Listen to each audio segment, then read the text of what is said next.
You think? Yeah, for sure. We'll see. We'll see. Speaking of rule sets at Genesis. If you're on the SoundCloud or iTunes version, the weight of the gesture we just performed simultaneously is lost on you. But here I'll tap it near my mic. Visually describe what we just pulled out.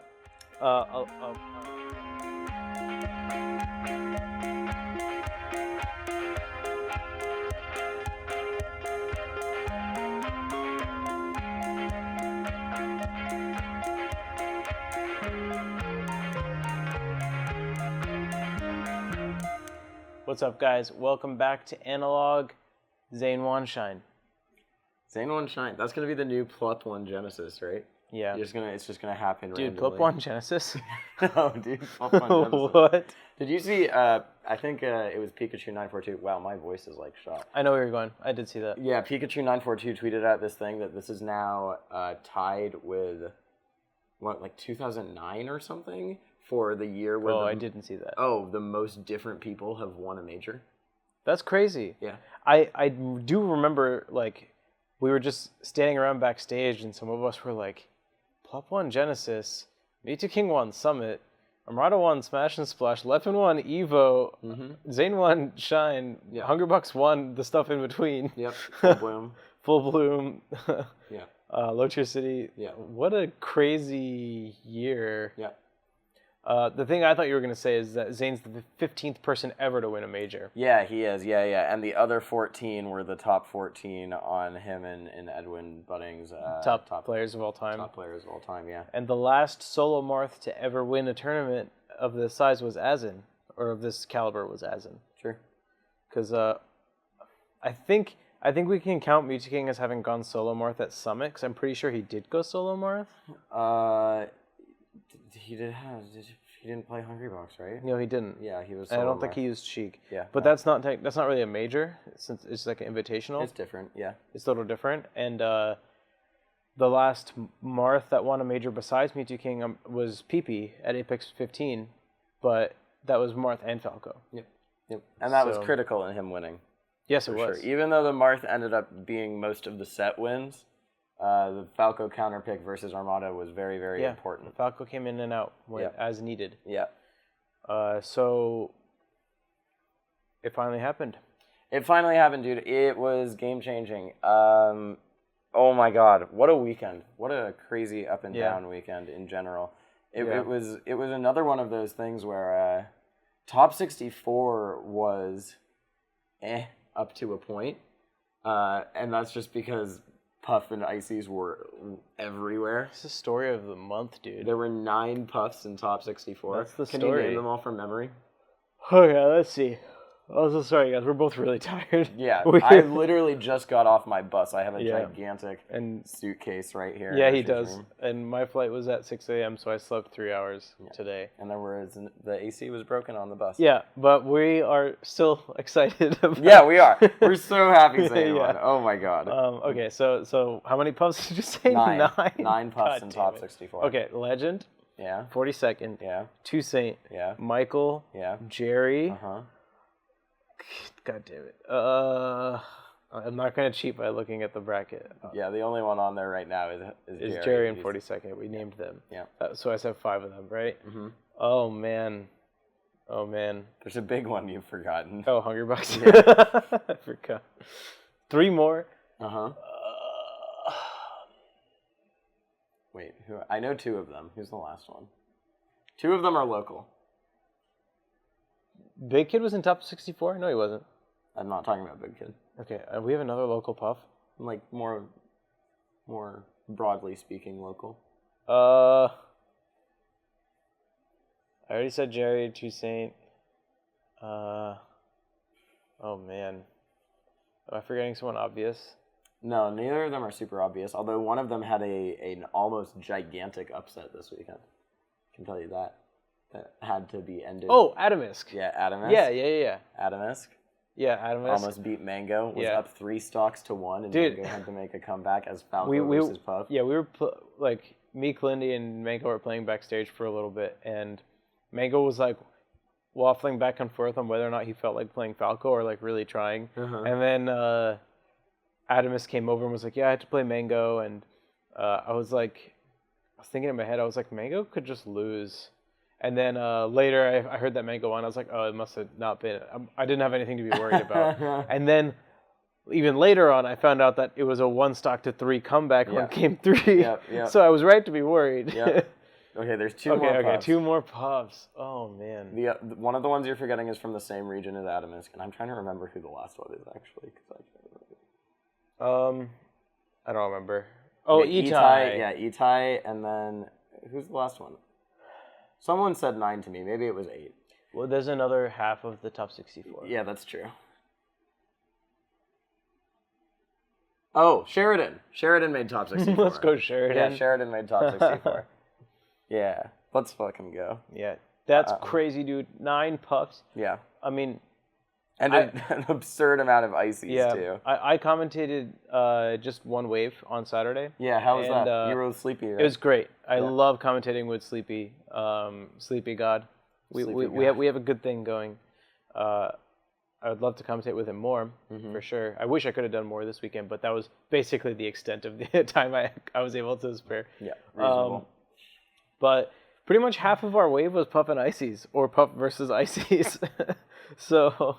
You gotta. If you guys are interested in commentating, like, you better start learning Puff and Ices matchups. Even in doubles, Jakespeare and I had Ices on screen, or was it Puff on screen? One of the two. Had to be Puff. Yeah, it was Puff on screen, like, over and over and over again. It was really funny. Yeah. And then we also had Hungrybox and Shootout twice. So. Yeah. So this has been like on my mind all month because that happened. The same thing happened at SmashCon. We talked about that. Yeah. So I keep thinking about there was like a good talk today on our like Marth chat, our Marth group chat, and PewPewU and I were like on the same page about seeing Melee as something we're protective of, and we're like, what can we do to help Melee recover from this scourge? I think that it's not like, okay, some of those puffs made upsets, like Dr. Z, Sheridan made some upset, I forget who, to get into top 64. Yeah. But for most of them, that's basically where their perceived skill level, where their seeding should put them. It's just that they all just all showed up to the same tournament, right? Like, I don't know if there's ever been a tournament where Itai, Adamus, and Legend, the ones who are like not at every single tournament, all showed up. I guess. This is one of Itai's first majors, right? But even without those 3, there's still 6 puffs left in the bracket. That's a lot of puffs, dude. Yeah, that's true. And I mean, Puff is clearly like on the rise in the meta.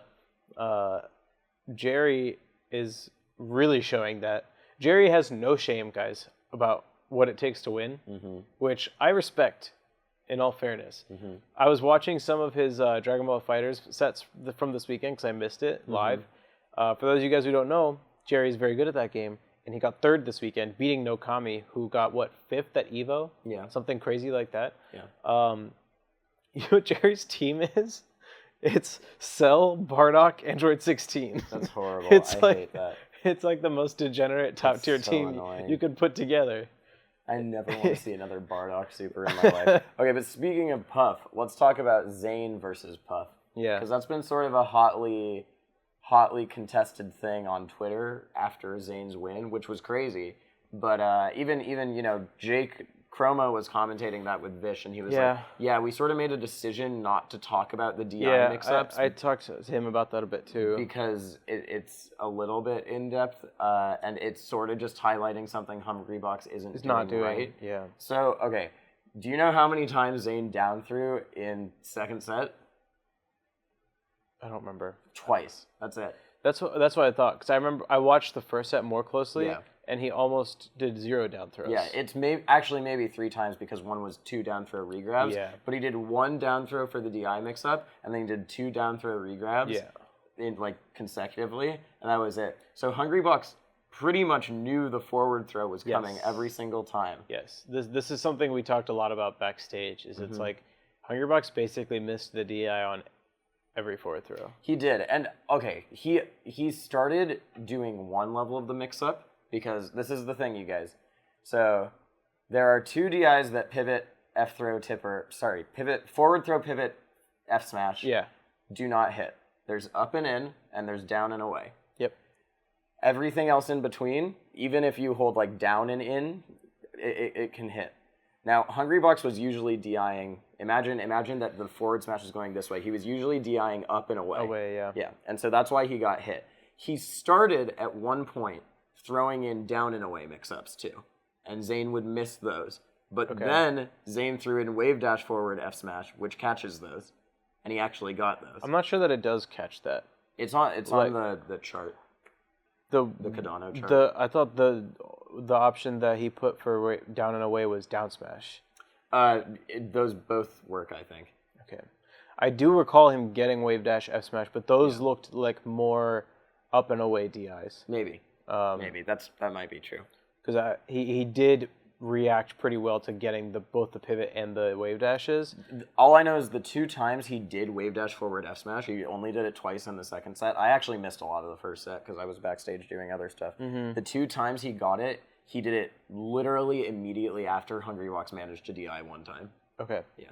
Okay. So that says something. I don't know. There's a lot of debate over like what Marth should do off of F throw because you have like Cardano and Sechi telling you things about like, you know, whether you should run cancel all the time, whether you should do pivot and then react to do wave dash down smash, wave dash F smash, all that stuff. Mm-hmm. You know, running up smash. We saw Jake and Shaken do wave dash tipper up tilt on Jerry, which covers up and in. It's just like when someone tells you that it's reactable to pick any of those options. I don't think it is. That's hard to define. I think the only one. I think first of all, up and in is really, really hard to react to. I agree. It's so hard to react to. Which makes it crazy that Hungrybox literally never did that. Armada's good at picking down that and away with a Peach. Little bit, but yeah. But down and away, you can sort of react and do the pivot down smash because you're just running for a little bit longer. It has to be a wave dash down smash. Oh, sorry, wave dash down smash. Yeah. But you have to do a dash, wave dash, down smash. Right, yeah. And it's like a really specific percent range too. Mm-hmm. So trust me, I've been going for it for a long time, and I only get it on Yoshi's when you get the slant assist. Oh, true. Yeah. True. It's like, I think it's pretty impractical. But again, like, I haven't really sat down and been like, I am going to make sure I never, ever miss this. It's just something I look for. For some reason, the puffs just don't. Yeah. Do it. And I mean the mix up is if you hold down and in or down and away on a forward throw, that turns into down throw. Yeah, down throw. Yeah. And then you just get F smashed for free. But that never was the case. Never. Yeah. Literally never. So the throw mix up is still strong for Marth because he can force sort of 50-50 with some degree of reaction thrown in. Yeah. So it's not quite a 50-50, but it's still a good Marth favored mix up. Yeah. That's, in my view, is more practical than forward throw and react to every DI. Yeah. I agree. Yeah, it's really tricky. But in any case, I don't know. I'm gonna have to go back and watch those sets more closely. Maybe when he hit the because thinking back, you might be right that it was more like up and away DI that he missed where he went for the wave dash instead. Yeah. But there are situations where if you execute the tipper short, you can miss that. Like you do too short a pivot, you can miss that. And the wave dash can be an assist if they keep drifting away after that. Yeah, and so it's possible that it's not true. Yeah. So maybe that's why it was. Either way, Hungrybox did not do the DI. Yeah. And if there's anything we know about Zain, if you are not 100% on point, there's a pretty good chance that you're going to lose, no matter what character you're playing, no matter who you are. Yeah. I mean, that was sort of I don't know, in a different way, because in Hungrybox it just looked like a gap in his gameplay, but Zain versus Mango sort of was the same way, where Mango was playing great, amazing. Yeah, he just went for super stupid stuff. Yeah, that's the Mango, dude. It is the Mango. He went for the Zain actually, like the me Zain, which is when Martha's recovering from really far away, you full hop out to babysit, and then you side B back, and then he just got killed for it. Yeah. It was really funny. Immediately after he did that, I was sitting with like Mikey, the cheat, and a bunch of other bad Melee people, and Mikey went, "How is that your favorite player?" referring to Zain. Yeah. It was really funny. We need to talk about the elephant in the room, which is that Zain keeps getting super lucky. Shut up. I hate you. Okay, he did manage to dodge Bizarro so Flame, lucky, dude. who he was really worried about. Lucky. He was very legitimately worried about getting bizzed on. He tweeted about it, and you might have thought it was a joke. It was not a joke whatsoever. It can't be a joke. Ganon is scary, dude.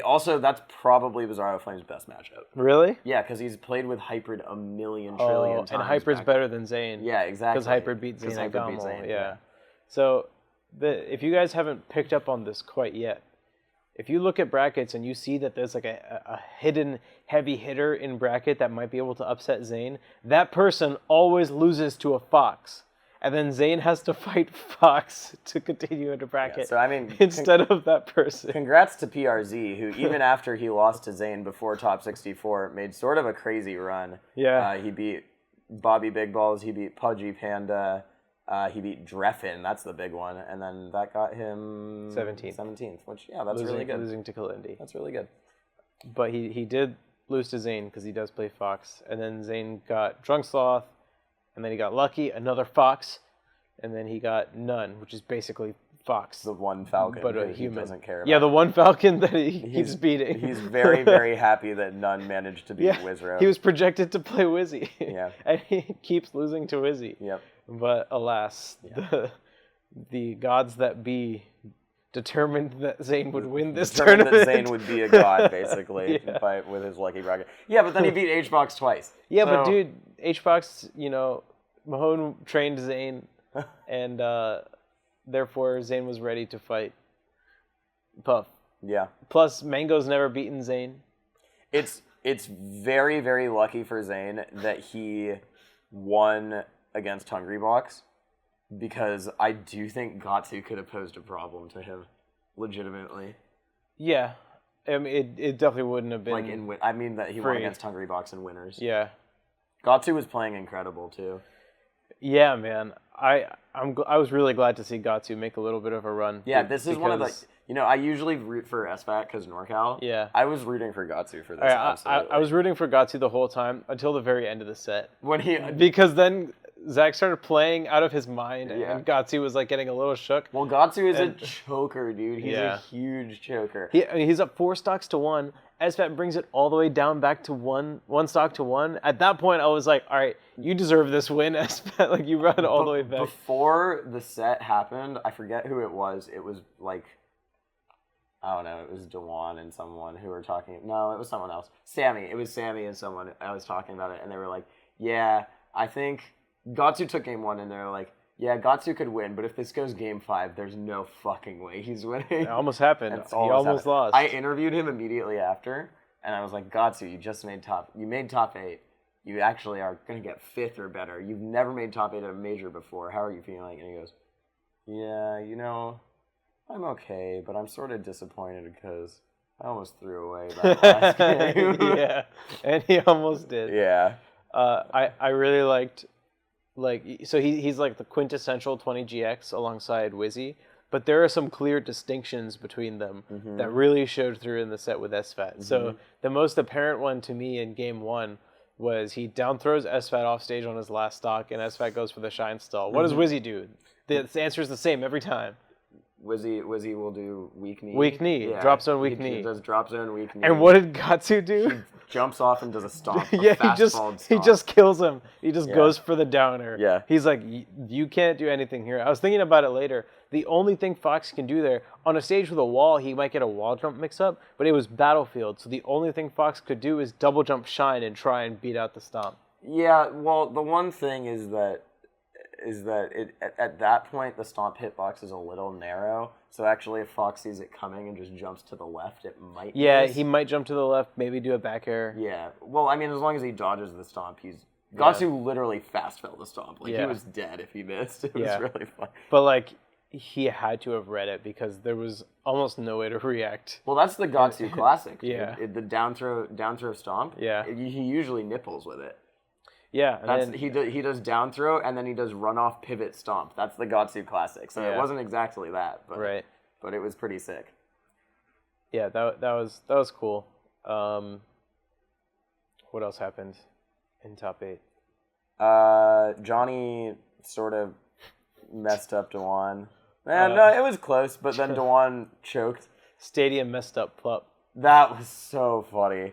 Oh my god. That clip is hilarious. Johnny's face, he just starts cracking up. I love that so Plup falls through Stadium, and Johnny goes for the stomp to edgeguard him in the middle of the stage. He just starts cracking up. That was like the best part of top 8. It was one of the best. I think Zain winning the tournament I mean, was pretty sick, you know. Personally, I was a pretty big fan of that. I love that that we still have Stadium legal.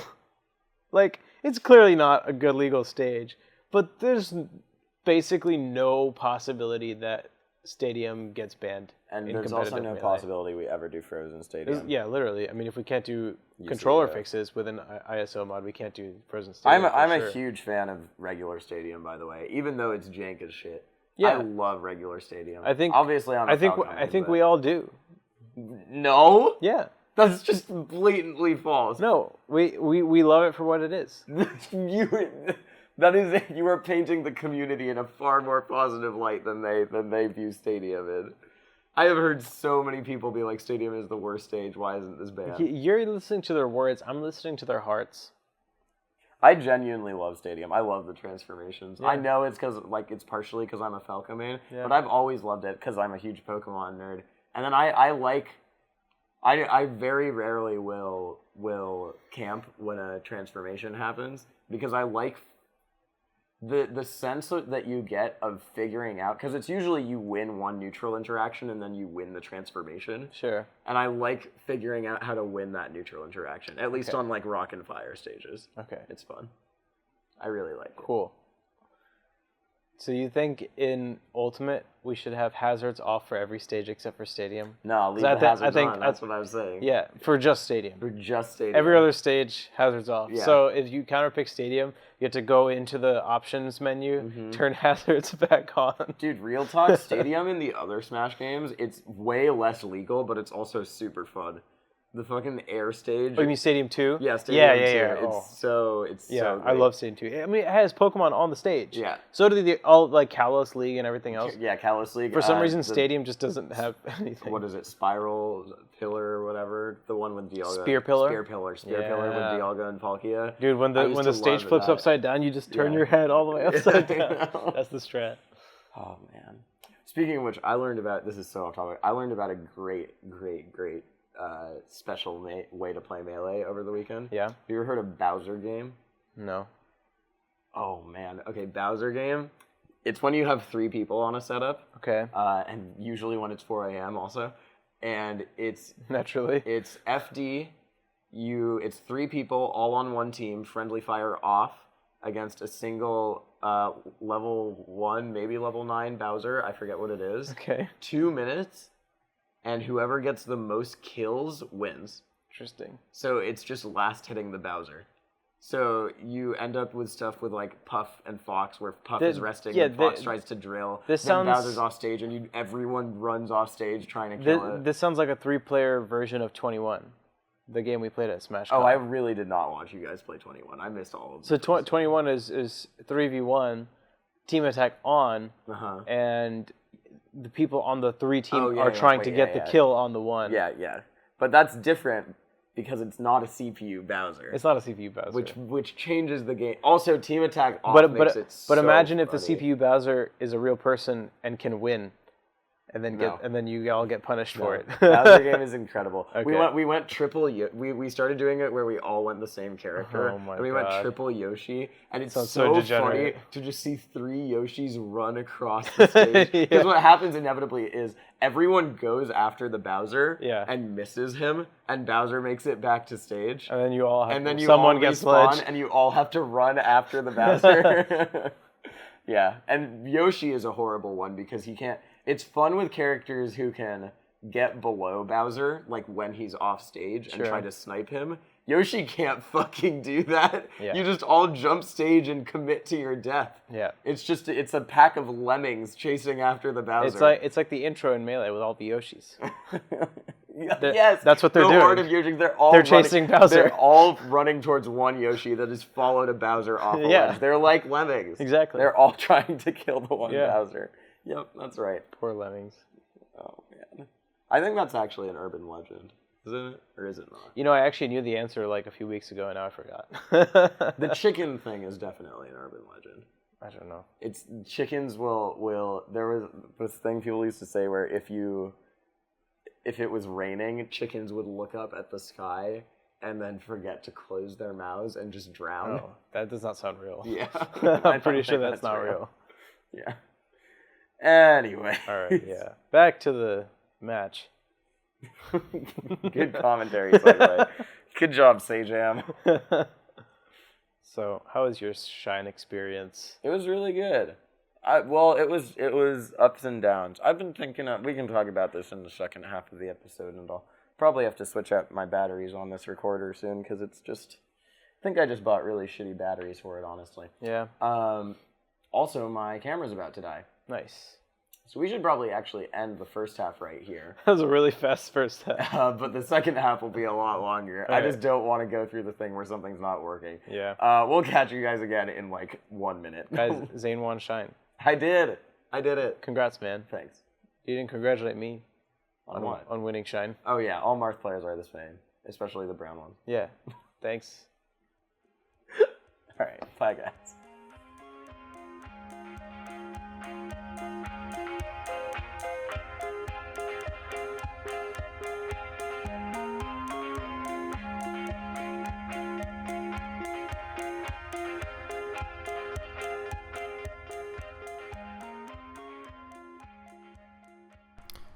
Hey everyone, Zane here. Just gonna make this really quick because actually my girlfriend is asleep in the other room and I'm recording this at 1 a.m. before setting the export to finish. But thank you guys so much for listening. Thanks to all our patrons. Not gonna shout you out right now because, I want to keep it quick. We are doing the patron chat this week. It's going to be either on Thursday or Friday, most likely Thursday. So like I've always been saying for the past few weeks, get in there. So that you can be in that chat. And hope you guys watch Shine. It was a sick tournament. Really happy to have gone, both of us. And thank you guys so much for listening. And hope you guys get into the patron chat. Thanks for supporting us. Okay, that's all. All right, back to the episode.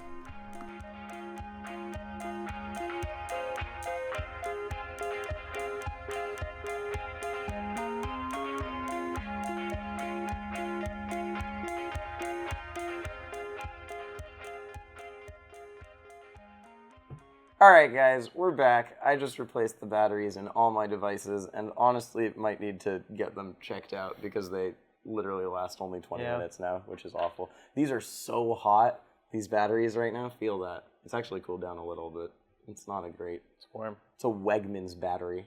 I think that might be why. Yeah, maybe. It was while I was moving into my new apartment with my girlfriend. I was like, oh no, I need to bring batteries. And she was like, oh, I have a bunch... Of Wegmans batteries? Yeah. Jesus. She is a Wegmans diehard. All right. Real East Coasters now. All right, let's dig into Shine. It was a cool tournament. It was, despite all the puffs and stuff. Yeah, there's a lot of stuff that happened in this bracket. It was really interesting. So I was I was getting a little upset because I commentated Jerry a bunch of beat Plup. Yes. Because I commentated the top 8 qualifiers, a lot of them, but all of them were sort of stomps. Dude, those were great sets. They were. I mean, they're hard to commentate. They're really hard to commentate's the problem. How do I commentate you versus Mango? The first game... That was a 6 set. It was a 6 set. I've rewatched that a couple times now. I think it's my favorite set that I've ever lost. Really? Yeah. That makes sense. Because I'm such a Mango fan, too. It was a 6 set, but once he started playing game 2, it was just like, he's fucking him! I didn't know what else to say. Yeah. It went so fast. Yeah, you just do the... Yeah.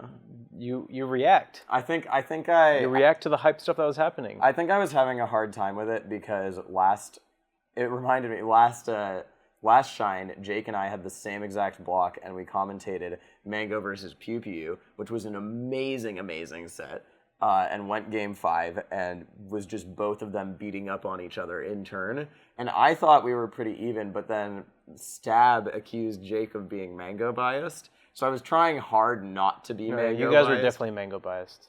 No, we were not. Yeah, you were. No, we were not. I listened to it. You guys were definitely Mango biased. Really? Oh, yeah. I can't tell if you're fucking with me. No, you were. Listen to it. I've listened to it again. Yeah, listen to it again. I'm popping off for Kevin the entire time. No, you were Mango biased in my set. Oh, in your set? Yeah. Yeah, that's fine, though. What? That's not fine. It is fine. How's that fine? Because he was the only one doing anything. That's so not true, dude. That is completely false. No, we were, but I was having trouble with it. I was having trouble with it because it was so fast. I don't know. We were Mango biased, for sure. Yeah. Yeah, absolutely. But I think that's okay sometimes in commentary. I agree that it's okay sometimes. My perception of that set was I destroyed him game 1, he destroyed me game 2, and then games 3 and 4 were us destroying each other, but obviously he came out on top because he's better at scrapping than I am. Yeah, I don't know. I felt sort of off about my commentary all weekend, to be honest. Really? Yeah, it was weird. I don't know. I don't feel like I said anything insightful pretty much in any of my sets. There were a lot of weird matches. Melee's in a weird place.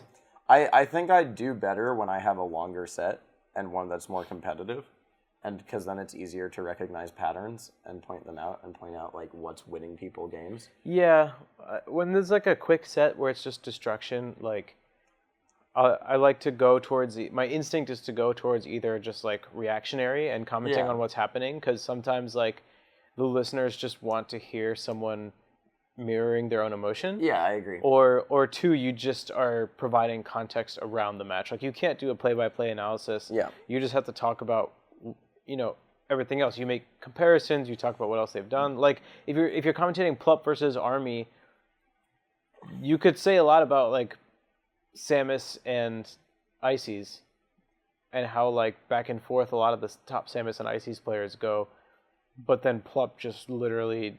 That one was actually easier to commentate because it was very, very clear what was happening, which is that Army knew how to beat level 1 of beat the missile, and then he didn't know what to do after that. At least in regards to what Plup was doing. And Plup is the best Samus. Yeah, that too. It's actually just ludicrous, like how good he is. Well, and also it's a huge okay.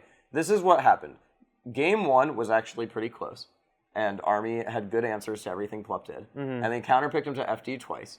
And the entire match was Plup goes to the ledge and does a ton of missiles and does like run-off double jump missile. Yep. Army wave dash forwards, forward tilts the missile, which is really good. Yep. And then Plup reacts immediately, runs in and dares him, and Army is forced to shield. And then Plup gets to do whatever the fuck he wants. He kills Nana. Yeah. And then he 0 to 60s Popo off one hit. And that was the entire set. I could not believe how hard he comboed Popo with Samus on FD. That was so ridiculous. Yeah, the weak Nair combo. Yeah. We were talking about that to Duck. With Duck. He did some crazy combo. Yeah. And Duck was like, was it like weak Nair to strong Nair? We were like, yeah, it was so sick. Duck's trying to sound unimpressed, but he's jealous. I know. He really is. No, yeah, that set was actually one of the easier ones to commentate because it was very obvious what was happening, and it was easy to be like, this type of Samus is not the type of Samus Army has played before. Yeah, so for sure. That was easy. And then right afterwards on the other stream was actually Shootout versus Hugs, which I got to watch a little more closely. And he doesn't do the wave dash F tilt, he just walks forward and F tilts until he's in an uncomfortable range. He does do that. Yeah, he does do that. That was like 80% of the match. Yeah. Was Chu walking forward and F tilting, and he 3-0'd Hugo. And then what does Hugo do once he walks forward and F tilts? He shoots another missile. Yeah. Yeah, so that's the difference between Hugo and Plup, right? Yeah. Yeah. It's crazy how Plup makes that character work playing so aggressive. Yeah. Plup's crazy. He is crazy. He's so good. He also actually did something really cool that I tried to talk about really briefly, but it was hard because he was just destroying him so consistently. Mm-hmm. Plup uses his charge shot at a really early percent on ices, like pretty much always immediately when they respawn. Interesting. Because the 30% difference means that it's extremely easy to separate them. Yeah. So, and it's also really easy to hit them at that percent because Army's trying to get in, and the desync means that only one of them, like, he doesn't care which one he hits. Yeah. So that's true. It's cool. Yeah, definitely interesting tournament for Samus. I mean, best for Plup by far. I know Duck was not happy about his performance. He ended up dropping to Sheik's. Yeah, he was not happy at all. Yeah. He lost to both Swedish and Face Roll. And he went up 2-0 against Absent Page. Absent Page switches off Fox to Sheik and brings it to Game 5. Yeah, I heard about that. So Swedish versus Duck was also just, like, Swedish plays that matchup really, really properly and well. A bit of a grind for Duck. I did see Duck playing a lot of Sheik himself later that night, talking about how good that character is. Oh no! So he's pulling a Plup. I guess. Apex 2015. That's the hidden story of Apex 2015. People don't talk about. Yeah. It's when Plup switched to Sheik. Yeah. He lost to Swedish actually, as Samus. Yeah. He got really, really salty because Swedish was sort of an up-and-comer at the time. Right. And then he played Kalindi and went Sheik and lost to Kalindi and got like 33rd or something. Yeah. Yeah, and that is when he started playing Sheik full time. That's crazy. Yeah, that's the hidden story of Apex 2015 people don't talk about. I was there like watching both of that, and there's one of the people I know from college legit hates Plup because Plup just was so salty, and he was his pool captain. Oh, really? Yeah. That's crazy, so Plup was not fun to deal with. There's a lot of those like stories about top players before they were in the public eye about like how they used to act. It's pretty interesting. Plup just gets upset when he loses, you know? Yeah. In any case, for the record, Plup did go Fox against Jerry, if anyone was wondering. Yeah, that's not the only person he went Fox for. Yeah, he went Fox on HBox. And there's one other person. I don't know if you know about this one. Who? Free Palestine, Millhouse. Oh, I did hear about that. Yeah, he went Samus. Yeah. He went Samus and lost. Yeah, dude, Samus can't beat Sheik apparently. He went Samus and lost game 1. And then switched to Fox. Then he went Samus and won game 2, barely. Oh, okay. And then he was like, "Fuck this," and switched to Fox. Gotcha. Yeah.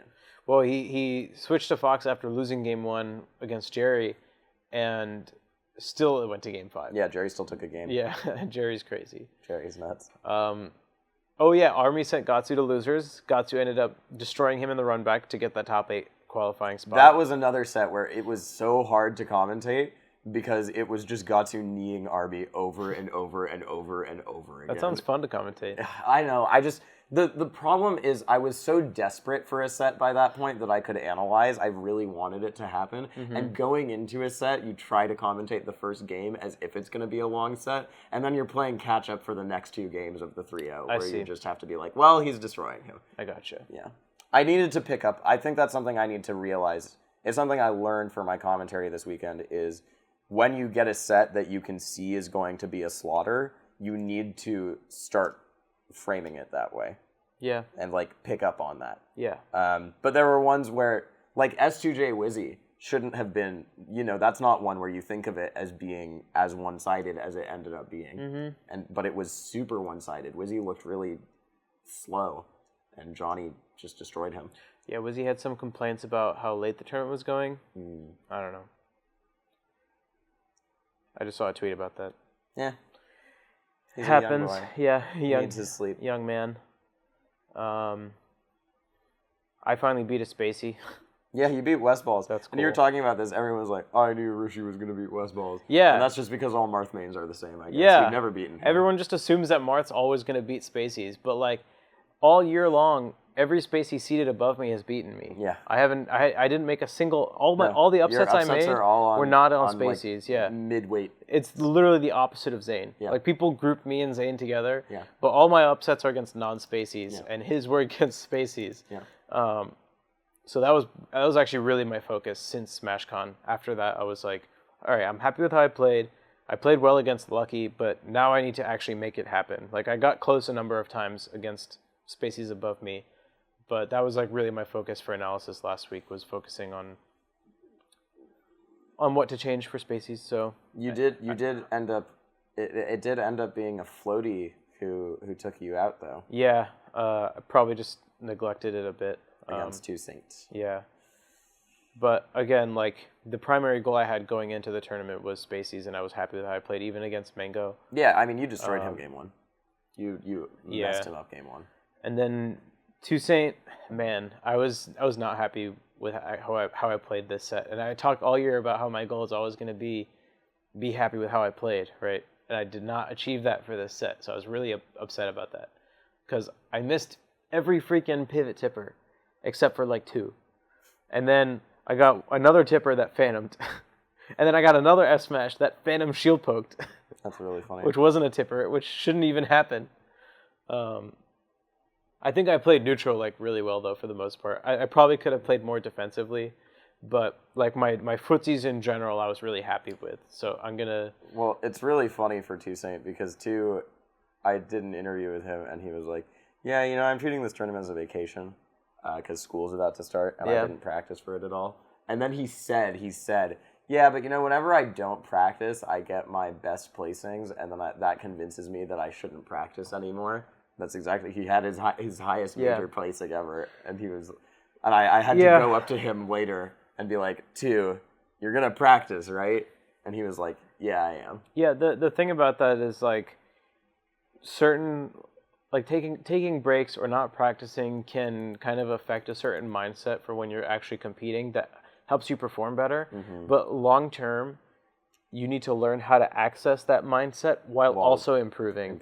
So if he continues that approach of like practicing every once in a while, then not practicing for majors, he's not going to improve. Except through sheer experience. Right, okay. So he's not living up to his potential if you live by that. You can also tell yourself that and also actually practice. Yeah. Sometimes what people say isn't exactly what they're doing. Right. And I think Two Saint, he's actually sort of a lab monster, which people don't know about him. He streams and plays all the time. And it's pretty much exclusively solo practice. He does a ton of solo practice. He does a good amount of net play, too. Oh, really? Yeah. Okay. Yeah, he's an interesting guy. He wants to teach people about Puff, unlike some other people. Yeah, I mean, he beat me at Omega a couple months ago, and then we net played a bunch after that. Mm-hmm. And I basically have been destroying him on netplay since then. And I told them, like, I want to show you my adaptation so that you can readapt, and then we can keep pushing this matchup as far as we can. Mm-hmm. And he's, like, super down for that, which I respect. And I think that's, like, how you get better, is you find other people who are down to push matchups like that. Yeah, that makes sense. So that was cool. I'm disappointed I didn't give him my best punish game in our set, but, we'll have more sets. And then he ended up losing to Gatsu, which is interesting because Two Saints' arguably breakout tournament was beating Gatsu at CEO. Last year. But I think, this was... I had really... I've never really interacted with Gatsu before this weekend, but... I really like him after this weekend. I love Gatsu, dude. Because I talked to him, and I was like, yeah, Nintendo said you're one of the most underrated players ever. How do you feel about that? And I love when people don't give me PR answers in interviews, because so many people do it. Kevin is really good about that, too, actually. And Gatsu was like, yeah, it just, honestly, like, I do think I've been really underrated. I've always felt I'm really good. And this, honestly, isn't as exciting as you might think it is, because it sort of just feels like what should have happened a long time ago finally is. And that's totally true. He's a huge choker. He's always been really good. If you see him play at locals, he's insane at locals. And he's finishing school this year. Oh, really? So, yeah, I mean, he just won again the Collegiate Smash League with UCF. University of Central Florida. But he's finishing school, and he said 2019 is going to be the year where he goes really, really hard. So I'm really excited for that. Yeah. At majors, whenever we see each other, we just like nerd out for a bit, usually about like dashing out of crouch, because we're two of the only players who actually utilize it in tournament. I was nerding out about dashing out of crouch earlier. Yeah? Yeah, because I was talking to someone about how it is like you can use it to not get fucked by dashback, even though some people see it as harder. Like, it's something that's seen as traditionally harder. Did you watch my video? No. You didn't watch my video and you're talking about dashback out of crouch for dashbacks? I've talked to Griffin before. That's all I needed to do. Okay. Yeah. Griffin does it all the time, too. But you didn't see my discovery. No. Which is that any move that auto cancels lands directly into crouch, so that you can do auto cancel moves and always get your dash back. Oh, that's cool. Yeah. So Marth Nair, Chic Fair, lasers, any float cancel aerial with Peach, stuff like that can all go into dash back. I saw you tweet that you had discovered something. Yeah, but if you do a normal L canceled aerial, then you'll finish your ending leg of the aerial, and then you'll go through the entire animation of crouching. Yeah. So for Marth, that's 7 frames of crouch. Yeah. In addition to 1 or 2 frames that are required for you to actually execute your dash out of crouch, because you're probably not gonna be frame perfect every time. Mm-hmm. If you just miss your dash back, that's 7 frames of tilt turn, which is the same or better. So it's actually better to miss your dash. Interesting. Than have to go for the crouch out of an L canceled aerial. Yeah, I think people started talking a lot about dashback out of crouch when Face Roll started using it maybe 2 years ago, which was when Face Roll started, instead of trying to Face Roll very rarely tries to jab mistech as Sheik. Yeah. He usually crouches the get up attack. Yeah. Or if they roll, he reaction tech chases off of that. Mm-hmm.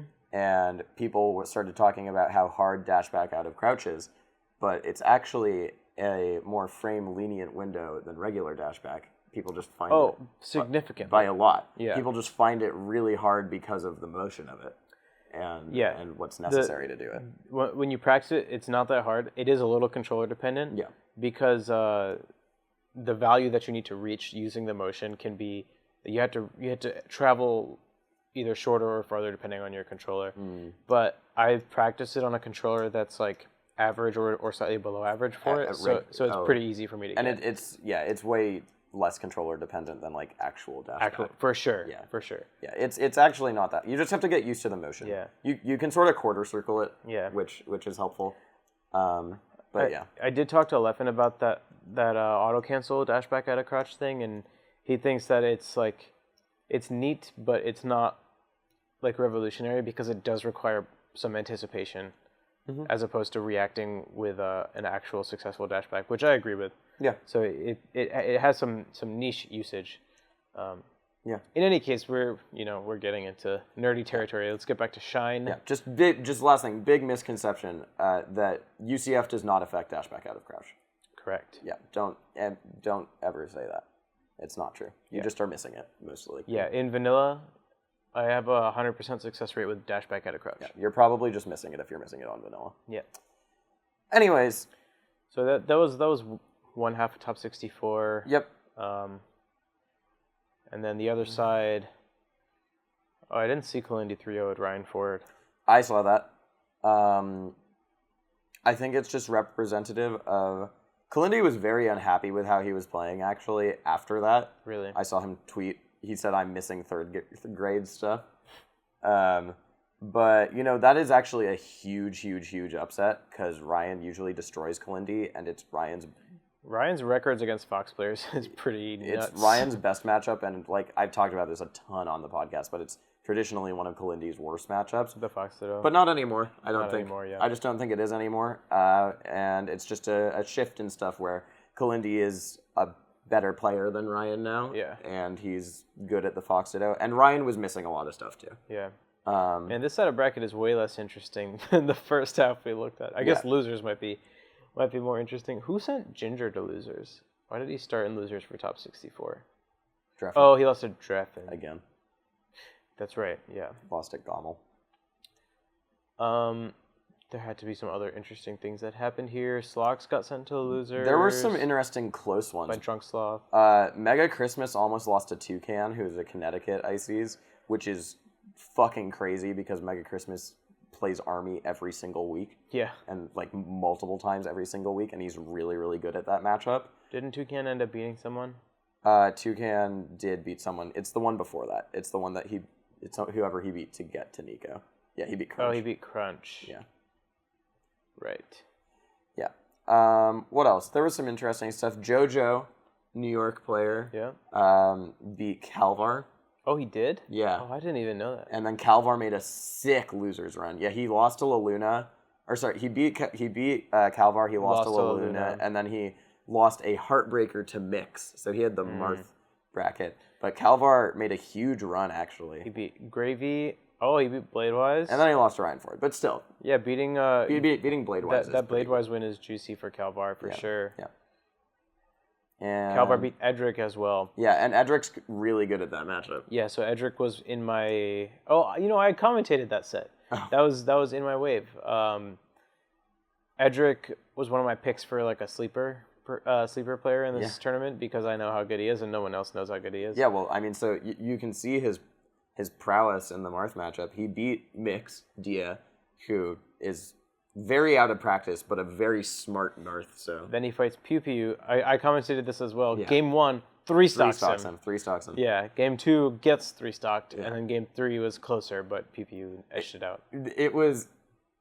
Someone, I think you actually told me this. You asked Kevin after, did you know who Edric was? And he went, no. No. And that was sort of the story of the set. Because we just saw how good Kevin is against Ices now when he sticks to his game plan versus Army. Then I asked him, do you know who he is now? And now his answer is yes. Yeah. Game one, Kevin just didn't respect Edric at all. Yeah. And then game 2, he camped him like on side platforms the entire time. And then Edric made a good counter pick choice in Stadium. Of course, yeah, Stadium. I was actually thinking that Fountain could be a okay counter pick choice too. You have to deal with the top platform. You have to deal with the top platform, but Kevin was mostly sticking on the side platforms, and when they go down, it could potentially help. It's true. But I think obviously Stadium's really good for ICs I think Stadium's the move because it's so much harder to kill Nana there. And the transformations are very helpful too. If you guys didn't catch my commentary on that, Edric is the second best player from Virginia Tech, the first being Zain, who won Shine. He's pretty good. He's okay. He didn't win CSL with Edric. He didn't. So, but that was on UCF. People were not missing dashbacks. It was on UCF. Yeah. Right? Because UCF won. Yeah, UCF won. UCF won. Okay. Just clarifying what bit we're running here. Anyways. What else happened? Oh, we haven't even talked about this. Dwan made his first top 8 since Super Smash Con, Dwan 2017, right? Dwan is a crazy person. Has the stamina of a horse.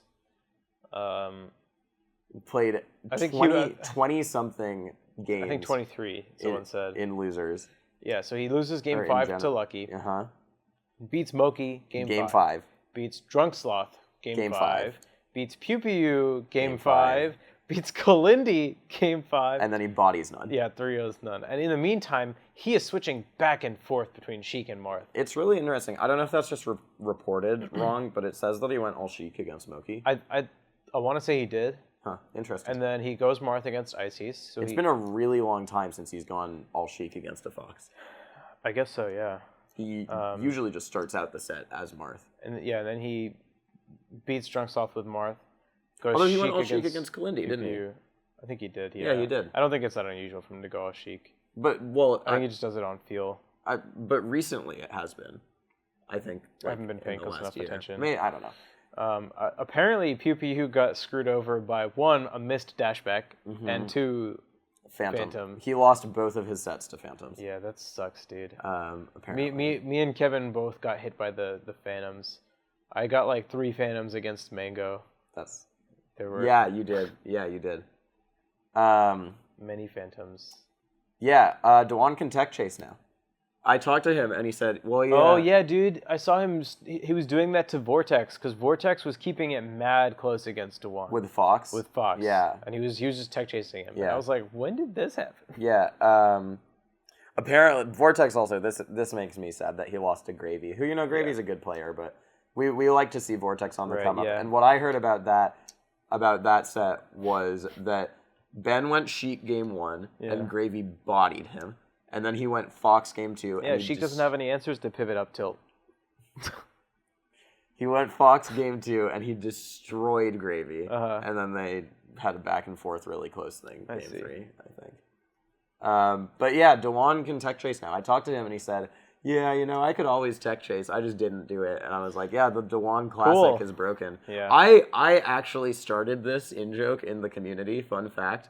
I told it to Nintendude at HTC Throwdown or something, and I saw it spread very far after that the Dewan is, they tech in place and you regrab.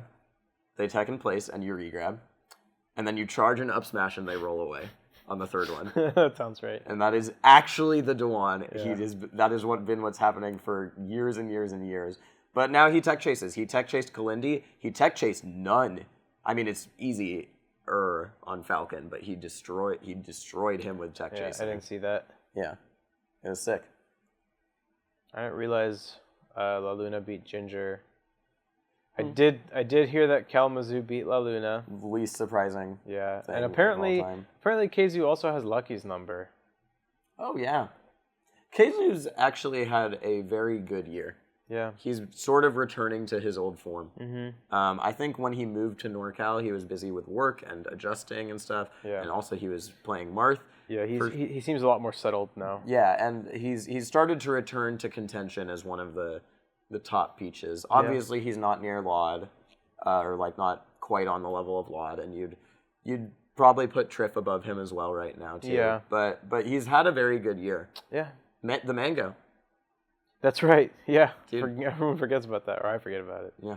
I'm just like, oh yeah, everyone else was drunk, but still, you had to beat some good people. And the last major of the year for him is going to be in his home region, in the Midwest. Big House. Is that the last major of the year for him? You don't think he's going to go to Don't Park? I don't think Don't Park's on the same caliber as Big House. We'll see. Yeah, I mean, it'd be cool if it is. I think Don't Park's going to be huge. I mean, I'm planning on going to Don't Park. Sorry. I'm planning on going to Get Off the Grass. Get Off the Grass. Kage called it that, yeah.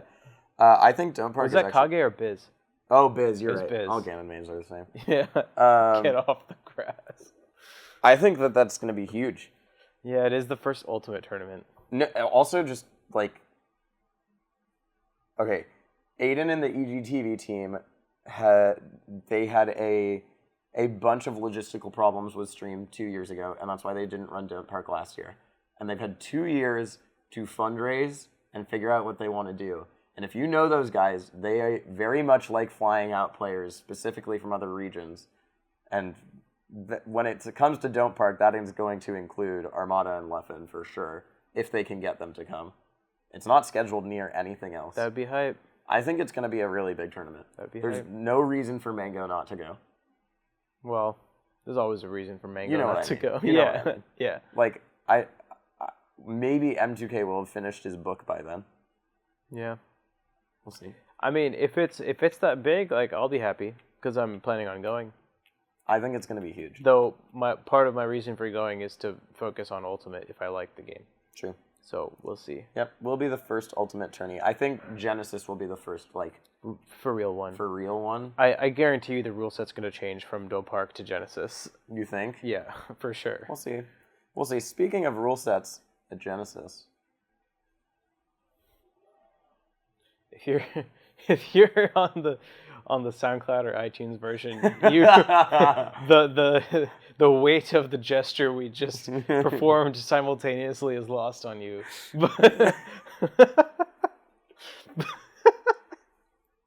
But here I'll tap visually it near my mic. Visually describe what we just pulled out. A white rectangular box, not with 2 X's or 0, BOX. With on the back there are 4 GameCube ports, and on the front there are 4 GameCube ports to plug into. This is something that you would plug into a Wii or GameCube, and into which you would plug GameCube controllers. Or another one of them. God damn it, I saw that picture. We have in our hands an Arduino. A 20XX Inc. Hex. Yeah. Arduino. This is the one that you guys have been hearing about. Yeah. And at one point, we were both playing friendlies with it backstage. Well, did you get to play friendlies with it at all? I did, yeah. Yeah, we were both playing friendlies with it backstage. It feels like UCF, pretty much. Okay, so I have thoughts. Okay. Yeah. We'll talk about software first. Okay. Software, I think the dash is too sensitive. Yeah. It's like you're going for a tilt turn and you just get a dash when you don't want to. I'll definitely tell you it's too sensitive when you have 3 Arduinos plugged into each other. I bet. How did you guys not fry that Wii? Yeah, I don't know why we just took Streamlord's word that wasn't going to break the Wii. Okay. But we did. Yeah. And we plugged 3 Arduinos into each other, and yep. Well, luckily nothing happened. See the video of that on my Twitter. So the dash does feel a little sensitive, and I mentioned it to Hax, and he's like, no, it's not. So there you go. that answers that question. What a surprise there. But it's closer to UCF than vanilla, because it does fix your dashback, and it does fix your shield drop, though I don't care about the shield drops quite as much as I care about dashback.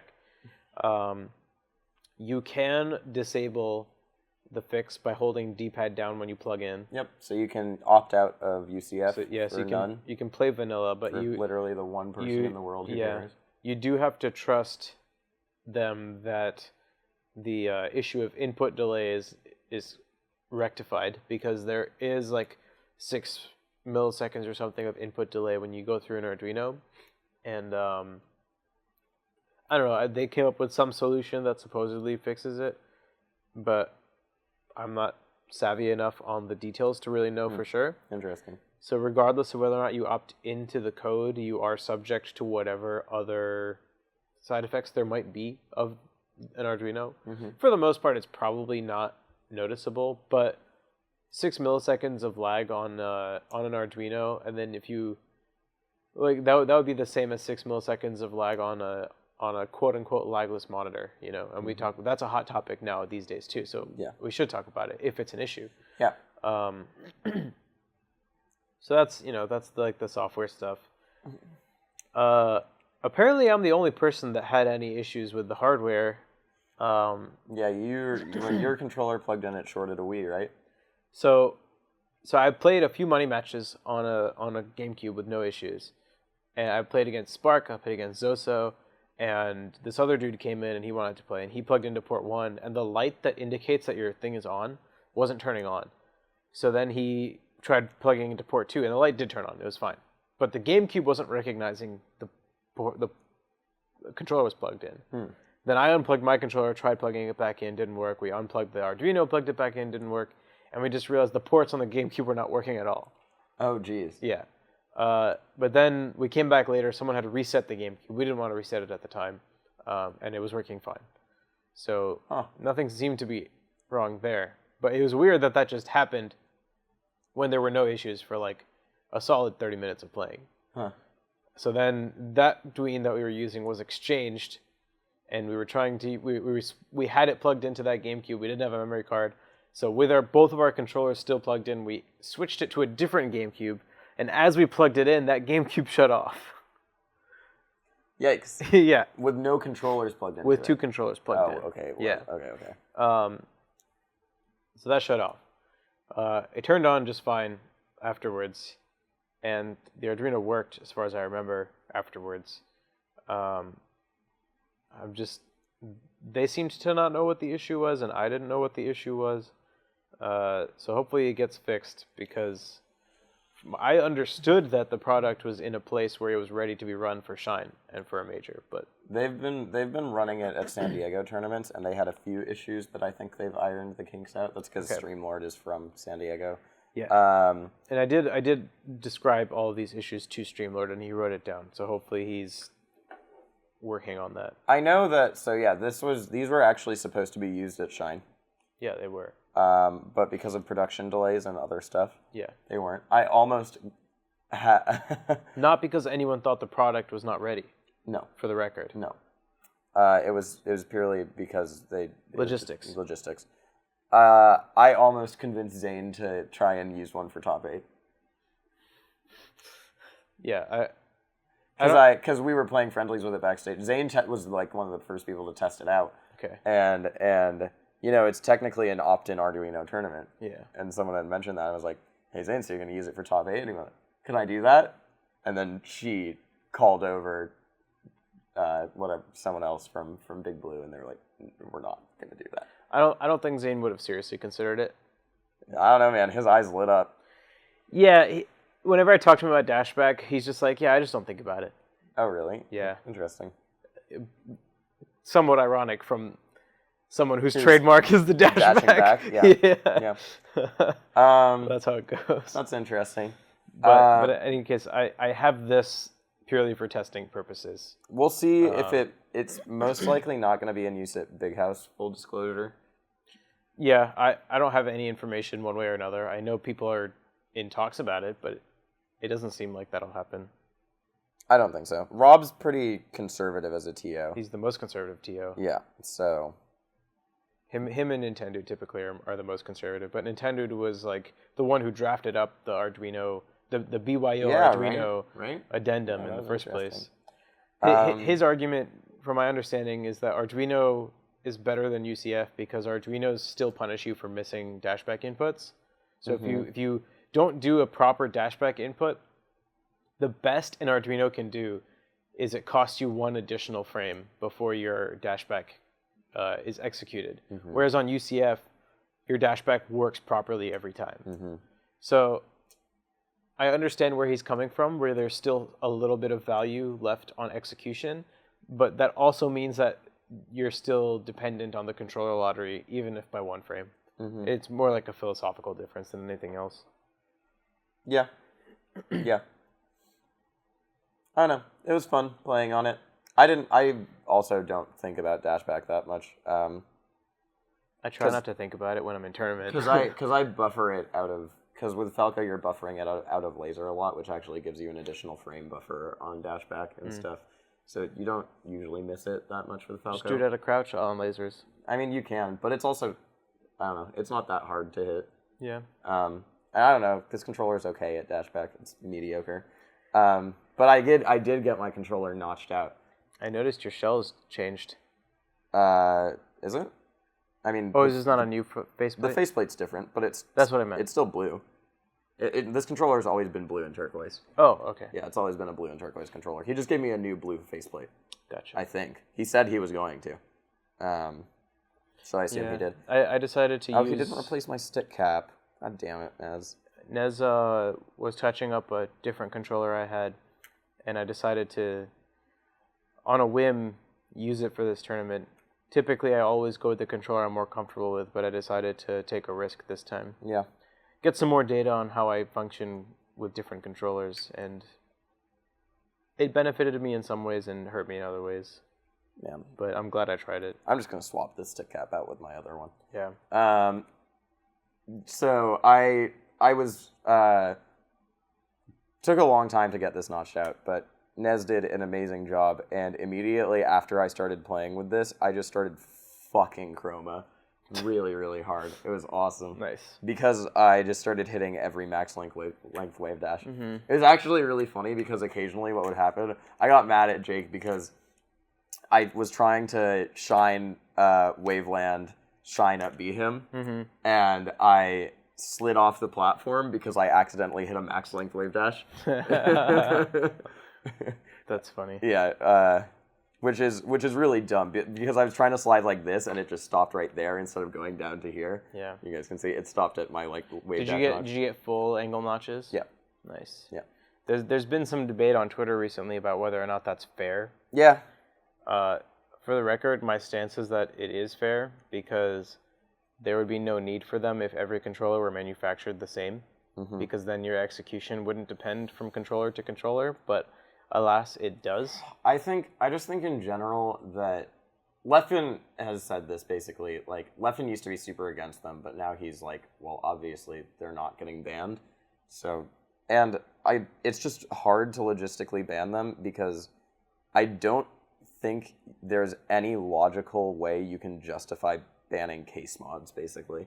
It's just not really, there's no path you can take other than the barrier to entry one, which is a legitimate that is pretty much the only legitimate concern in my mind. But and I agree with that one. But there's no way to regulate because controllers wear in, and you get into weird territory when you start telling people they can't use controllers that are worn in a certain way. Yeah, then people started posting photos of people who have used the same controller for years. I forget who it was, but I mean, I've seen Silent Wolf's controller. Yeah, it's circle. It's a circle, Yeah, it's weird. I mean, I think that there wouldn't be any debate whatsoever if, again, every stick that were manufactured were calibrated exactly the same, because then my execution wouldn't depend from controller to controller, and I wouldn't need that extra tactile feedback to let me know what value my control stick is at.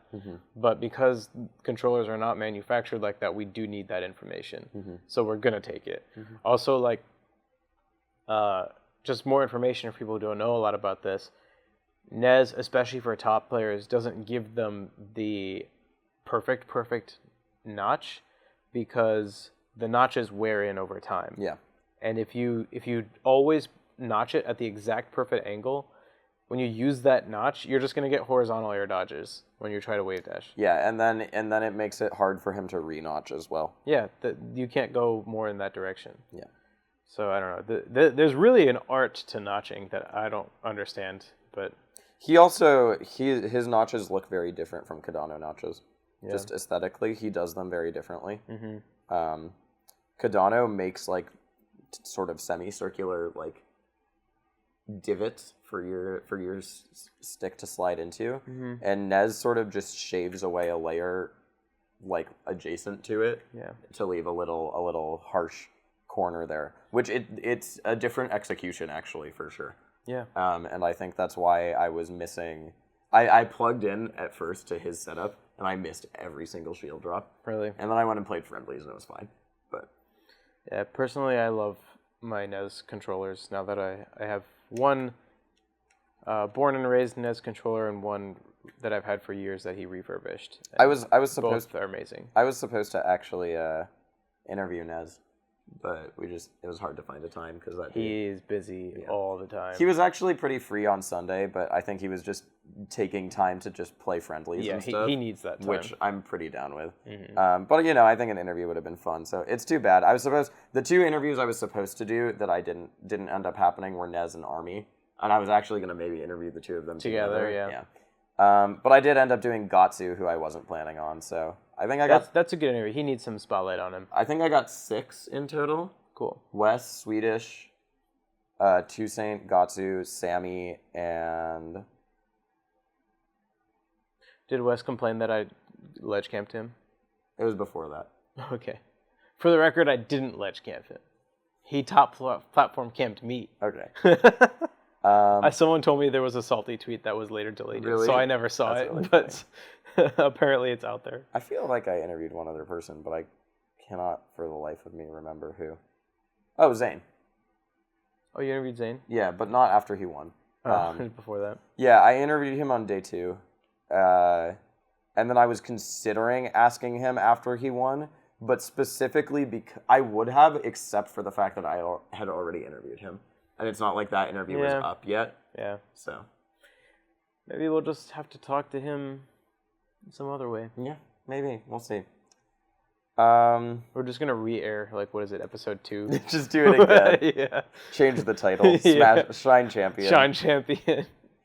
So, congrats on Summit, Zain. How do you feel? We'll dub it over. Where anytime we say Summit, we say, instead of getting into Summit, it's winning Shine. Like Lud does on the reads sometimes. That's really funny. Yeah, it was a great weekend. Top 8 was super sick. Yeah. Like we said, I was just really mad because I literally, every single Game 5 that happened in Top 64, I did not get to commentate. And we got all the other ones, and those ones went to Big Blue. I was so sad. But it's fine. They were still 6 sets, like you said. They were really sick. Yeah. Shine is awesome. I'll be back next year. Oh, 100%. The food, dude. Oh, man. Guys, follow me on Instagram at Rishi SSB. I tweeted, I insta'd, I don't know what the word is. Posted insta'd a picture of me of our lunch on Sunday at Yankee Lobster, dude. It looks so beautiful. You got the lobster roll, you got the twin lobsters, You got the scallops, the clam chowder. Oh, man. I actually, unfortunately, didn't eat that much good food. I was really, really excited for Halo Moon Dumpling Place on Sunday. You slept in, right? But I slept in. Yeah. Because I was out till 4 the night before. Yeah. We decided to also sleep in past dim sum. I actually woke up at like 9:30 because, I just did. And I was just like, no, sorry, even earlier. I woke up at like 8, just naturally. Yeah. Because I was in, a house with a bunch of other smashers. But then I set an alarm for 9:30, I think. And I think I did the thing where I woke up and turned it off without even realizing it. And I didn't regret that decision too much. I went and got sushi with Zain instead.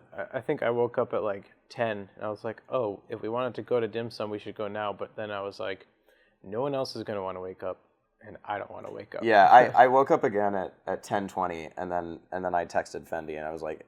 Yeah, he was like dead. He's like, you be there at 10:30. Well, he told me just come. We just started eating, and but then I like took 40 minutes to shower and get ready because I was just moving slow, and I was like, yeah, whatever. Next year, we'll go next year. Yeah. Last thing. This is just going to be really short before we finish, but Sunday was also somewhat of a mixed ride, because the shooting in Jacksonville happened. Yeah. And it's terrifying that we've reached a place where I think one common thing I heard was that felt like an inevitability to people. It was a matter of when it happened rather than if. I heard that too. Which is very distressing. People saying things along the lines of like, well, it'll happen to esports eventually, Yeah, so I'm really glad Shine took a moment of silence. Yeah. Same. And I'm very glad that people's reaction has been to honor those people despite them not being in our community, really, because, people say the gaming community is all one, and that is true in some ways, but obviously it's not as connected. And I'm happy that people have been saying not to share the name or photo of the shooter. Yep. Don't do that, you guys. Research has shown that it leads to copycats. Yep. But what you should do is... read up on legislature and laws that are aiming to fix gun control. There's not going to be that many at a statewide level because it's a national problem. Yep. But there are organizations and candidates that you can endorse and help who can make that problem not be a problem for our country anymore. Yeah, I thought a lot about how gaming and esports kind of has given us like a really unique space for people like us who have a specific interest and are able to come together and celebrate that interest regardless of who we are and anything about us, Yeah. I don't know. I was feeling a lot of things throughout Sunday. I don't know what else to say, but yeah, it was a highs and lows day. Yeah, it really was. And I definitely felt a sort of anxiety a little bit, which I, did not.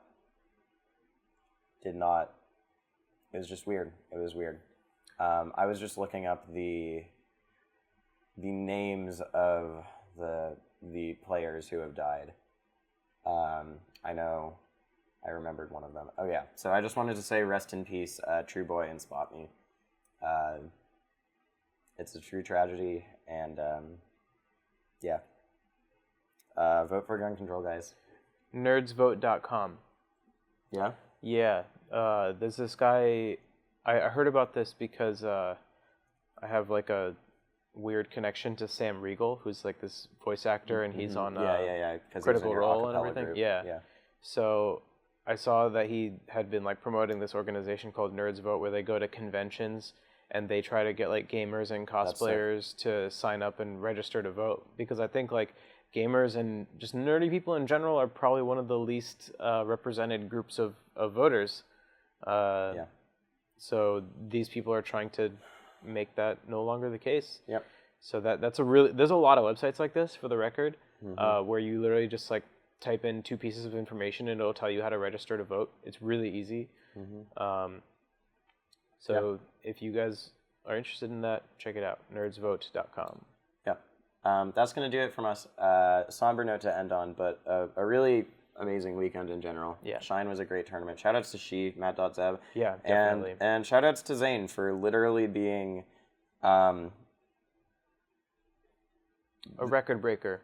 I think he's one of maybe 10 players who can claim to be that sort of player. It's like him, the 5, Azin, Ken, Chu. That's basically it, right? And you know what, guys? It's hard work. It's not that he happened to start playing after the dot came out and was naturally good. He has probably put in a similar number of hours into the game as people who have been playing for 10 years. And PC Chris. And if you filter out the number of those hours that are focused, like mindful effort, he may have more hours than many players who have been playing for 10 or more years. Yeah, it's the same way Leffen got good.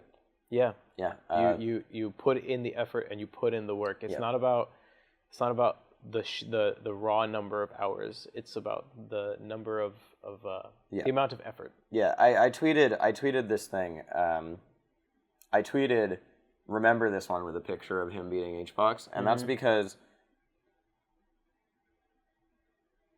Leffen is the closer analog in that he got very, very good very, very fast.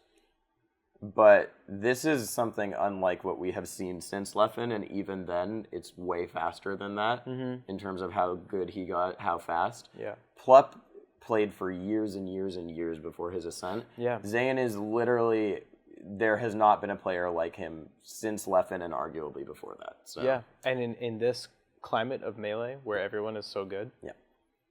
So. It's quite a feat. It's a historic weekend, guys. Go watch the VODs. Yeah. If you already saw them, watch them again. Yeah, you should. Watch Doubles Grand Finals, by the way. Yeah. That was sick, too. Shoutouts to PewFat. Marth won singles and teams. Yeah. Let's go, Marth. Yeah. All right. That does it for us. You guys know where to find us. Analogcast on everything. Yeah. All right. Thanks, guys. See ya.